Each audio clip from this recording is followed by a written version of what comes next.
Parliament house complex, ये इस करके न्यूज इंपॉर्टेंट है क्योंकि अभी रिसेंटली यहाँ पर लोगों ने अपना पार्टी प्रेसिडेंट या जो विनिंग पार्टी है, विनिंग ग्रुप है, विनिंग अलायंस है, उसने अपना लीडर जो है, पार्टी नेता जो है उसको चुना है।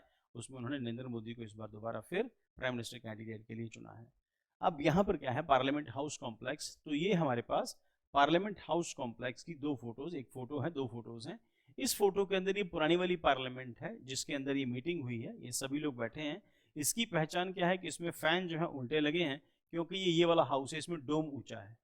जब डोम ऊंचा है तो इसकी फैन की हवा नीचे नहीं आएगी, नीचे कारपेट ग्रीन है और पीछे इसके अंदर यहाँ पर फोटोज लगी हैं हमारे जितने फ्रीडम फाइटर्स हैं। और यहाँ पर फैन जो है वो जमीन से छत की ओर लगे हैं।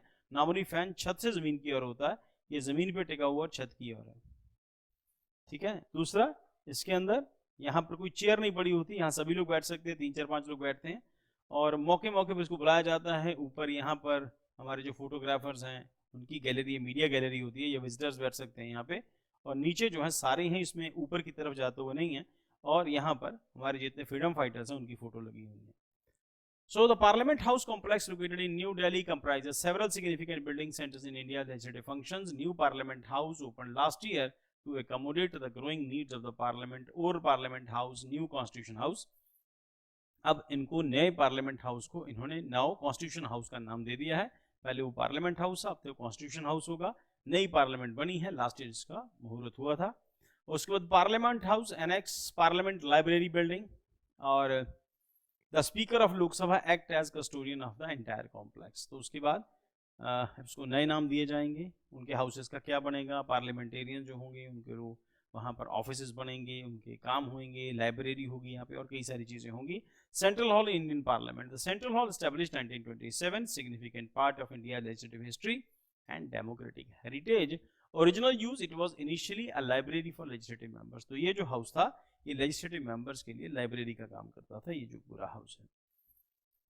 बाद में चल के फिर इसको मीटिंग के लिए रिजर्व रख लिया गया कि जब पार्लियामेंट की मीटिंग्स होंगी, जब क्योंकि लोकसभा राज्यसभा में सारे मेंबर नहीं आ सकते, कंपैरेटिवली बड़ा हॉल था तो इसमें सबको एकोमोडेट हो जाते, तो यहाँ पर इसको रखने का लॉजिक ये था कि इसके अंदर दोनों हाउसेज के मेंबर जो आ जाते हैं, प्लस ज्वाइंट सिटिंग यहाँ पर होती है।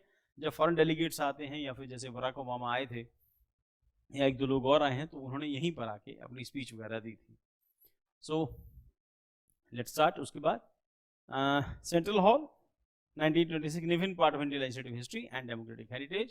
तो ओरिजिनल यूज क्या है, लाइब्रेरी था। उसके बाद constitution assembly 1946 it was modified to serve as Constituent Assembly Hall where the Constitution of India, Constitution of Independent India was discussed and drafted between 1946 to 1949. तो जब पहले अंग्रेजों का राज था, जब ब्रिटिश रूल था, तो वहाँ पर उसको लाइब्रेरी थी। लाइब्रेरी के बाद जब इंडियन कॉन्स्टिट्यूशन बनना शुरू हुआ तो यहाँ पर फिर डिस्कशन डिबेट होती थी, जितने कॉन्स्टिट्यूंट असेंबली के मेंबर्स होते थे। The first Independence Day, August 15, 1947, hosted the historic transfer of power marked by Jawaharlal Nehru's Tryst and Destiny speech. Nehru ने बड़ी इंपॉर्टेंट स्पीच दी थी यहाँ पे। Architectural feature, design the hall is octagonal structure with a distinctive dome, decor adorned with portraits of key figures from Indian freedom movement and former presidents, prime minister। तो इनकी photos prime minister, presidents की यहाँ पे लगी हुई हैं। Then उसके बाद functions and usages, joint sitting, joint sessions होते हैं यहाँ पे। Used for joint session of both the houses, parliament including president's speech, budget session यहीं पर होते हैं।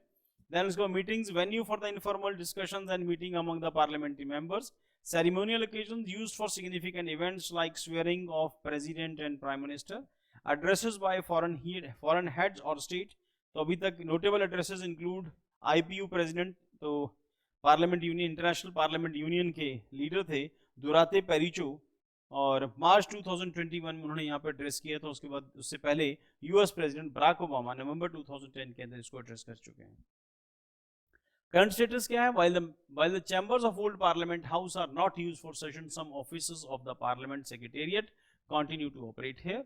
और अब तो खैर वहाँ पे नहीं होगा, बट सेक्रेटेरिएट यहाँ पे आ जाएगा। Can central hall B use for political parties और कोएलिशन फॉर प्राइवेट इवेंट्स, ये डिसाइड जो है स्पीकर करेगा क्योंकि उसी के पास अथॉरिटी रहेगी इस हाउस का यूजेजेस क्या होंगे। Political parties and coalitions can hold meetings within the parliament house complex subject to the following guideline. सबसे पहले कस्टोडियन है, speaker of the Lok Sabha oversee the use of the complex. Speaker ही decide करेगा इसका use कैसे होगा। Office space allocation, parties are allocated office space within the complex. Meeting venues, meetings can be held at designated venues such as Bal Yogi auditorium in the parliament library building. Historically, the Central Hall has hosted political events, including May 2024 Modi's election as a leader of BJP parliamentary party. Recent events के अंदर Prime Minister Modi was elected as NDA's parliamentary party leader in the Central Hall. Thus, while primarily reserved for official and ceremonial purposes, Central Hall has been utilized for significant political gathering के लिए हो सकता है अभी भी इसको use किया जाए आने वाले दिनों के अंदर. तो ये पुरानी लोकसभा है. आइडेंटिटी क्या है कि लोकसभा का जो नीचे का कारपेट होगा ये ग्रीन होता है और ये पुरानी राज्यसभा है इसका कारपेट रेड होता है. अब ये नई लोकसभा है और ये नई राज्यसभा है. इसका कलर अभी भी थीम रेड है और इसका कलर थीम अभी भी ग्रीन है. तो जब आप इसको देखोगे क्लोज से, क्योंकि फोटो बहुत दूर से है, अभी भी ये ग्रीन ही नजर आएगा. अब नंबर ऑफ सीट्स इसमें बढ़ा दी हैं क्योंकि 2026 के इलेक्शन के बाद नंबर ऑफ सीट्स बढ़ेंगी. नेक्स्ट